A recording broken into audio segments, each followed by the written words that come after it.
Ma'am இப்போ நெறைய பிள்ளைங்க பார்த்தோன்னா, பிரெக்னன்ட் ஆன கொஞ்ச நாளைக்கே நாங்க பேபி மூன் போறோம் அப்படின்னு சொல்லி வந்து ஒரு ஷோரு அந்த மாரி இடங்களுக்கு போய் ஒரு ஊஞ்சல கட்டி, அந்த ஊஞ்சல் அந்த அந்தரத்துலேருந்து இந்த அந்தரத்து வரைக்கும் பறந்து, இந்த மாரி பயங்கரமா வந்து யூத் வந்து செலிப்ரேட் பண்றாங்க. பிரெக்னன்சி டைம்ல இந்த மாரி பேபி மூன் என்னென்னவோ பேர் வச்சிருக்காங்க மேம். இந்த மாரி ட்ரிப்ஸ்லாம் போலாமா? ஸோ ஜென்ரலாக இந்த பேபி மூன் இதெல்லாம் இப்போ recent trend. As a doctor வந்து இது எல்லாமே நம்ம ஒரு 7 மந்த்ஸ்க்கு அப்புறம் 28 வீக்ஸ்க்கு அப்புறம் பிளான் பண்ணுறது நல்லது. இது எல்லாமே கப்புளோட சாய்ஸ்.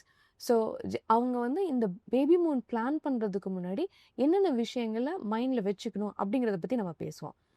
ஜென்ரலாக இப்போ ரோட் ட்ராவல் எடுக்கிறாங்க அப்படின்னு சொன்னால் அது ஸ்மூத் ரைடாக இருக்கணும். ஸோ ஜர்க்கி ட்ராவல்ஸ் இருக்கக்கூடாது.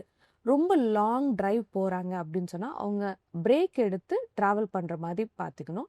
நல்லா ஹைட்ரேட்டடாக அந்த விமன் இருக்கணும்.